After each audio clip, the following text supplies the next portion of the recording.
Hi, Assalamualaikum. My name is ZAIREEN binti Muhammad ZAKI. I will explain about Chapter 6, which is Mathematics of Finance.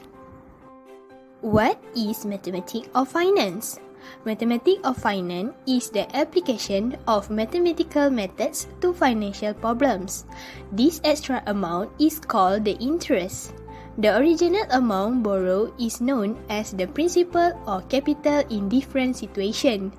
Traditionally, investment banks, commercial banks, insurance companies, corporate treasuries, and regulatory agencies apply the methods of financial mathematics to such problems as portfolio structuring, risk management, and scenario simulation. Time value of money is the concept that a sum of money is worth more now than the same sum will be at a future date due to its earning potential in the interim. This is a core principle of finance. A sum of money in the hand has greater value than the same sum to be paid in the future. There are certain reasons which determine that money has time value. Following are the reasons. First, risk and uncertainty.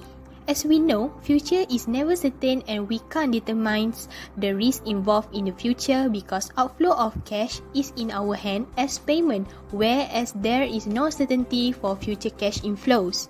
Second, inflation. In an inflationary economy, the money received today has more purchasing power than the money to be received in the future. Consumptions. Individuals generally prefer current consumption to the future consumption. And lastly, investment opportunities. An investor uses the received money today to get higher return tomorrow or after a certain period of time. Time value of money divided by 2, which is present value and future value. Present value, or another known as discounting, is the current value of a future sum of money or stream of a cash flow given a specified rate of return. Present value takes the future value and applies a discount rate or the interest rate that could be earned if invested. Next is future value, or another name is called compounding, is the process of calculating future values of cash flows. The interest earned on the initial principal amount become a part of the principal at the end of the compounding period. In time value of money, there are 3 types of cash flow. First, simple cash flow. Second, multiple cash flow. And third, annuity. 1. Simple cash flow. Simple cash flow divided by 2, which is present value and future value. For simple cash flow, present value is mean that discounting a cash flow converts it into present value dollars and enables the user to do several things. Once cash flow are converted into present value dollars, they can be aggregated and compared. For the simple cash flow future value, our current cash flow can be moved to the future by compounding the cash flow at the appropriate discount rate. This compounding effect increases with both the discount rate and time. The larger the discount rate or the longer the time period, the larger the future value. Next is multiple cash flow.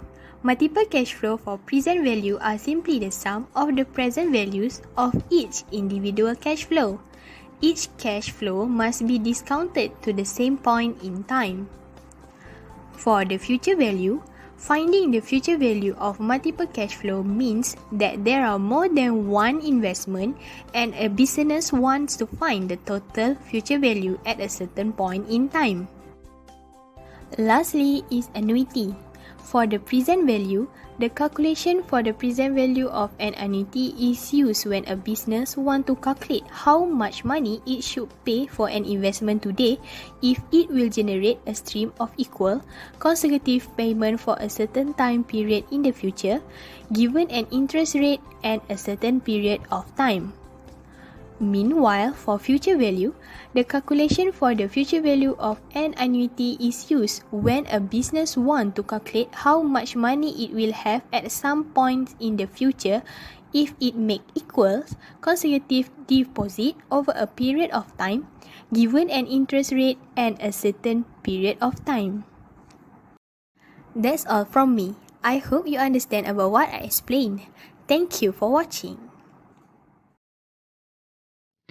Hi, my name is ZAIREEN binti Muhammad Zaki, and I will explain about working capital management, which is in chapter 7.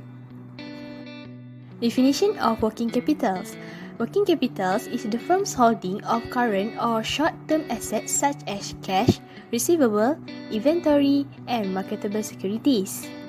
Definition of working capital management is concerned with the problem that arise in attempting to manage the current assets, the current liabilities, and the interrelation that exists between them.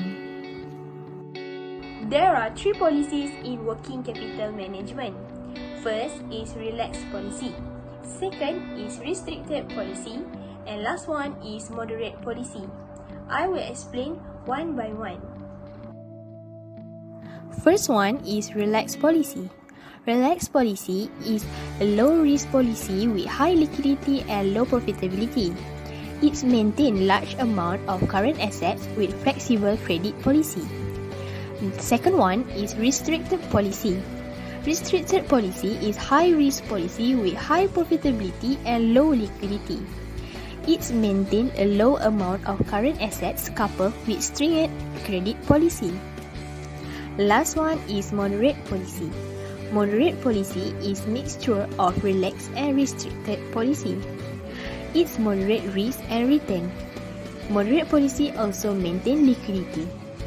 It invests in productive asset and at the same time holds sufficient current asset. Next, there are three approaches of working capital management. First one is matching approach. Second is aggressive approach, and lastly is conservative approach. First one is matching approach. Matching approach, or another known as HANIS approach, is a strategy of working capital financing wherein we finance short-term requirement with short-term debts and long-term requirement with long-term debts. It matches assets and liability to maturities. The diagram shows about explanation matching approach to financing working capital. Aggressive approach are a high-risk strategy of working capital financing wherein short-term finance are utilized to finance the temporary working capital and a reasonable part of the permanent working capital.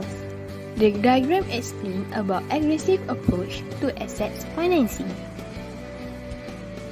Last one is conservative approach. Conservative approach are a risk-free strategy of working capital financing. A company adopting this strategy maintains a high level of current asset and higher working capitals. This diagram explains about conservative approach to asset financing. That's all from me. I hope you understand about what I explained. Thank you for watching.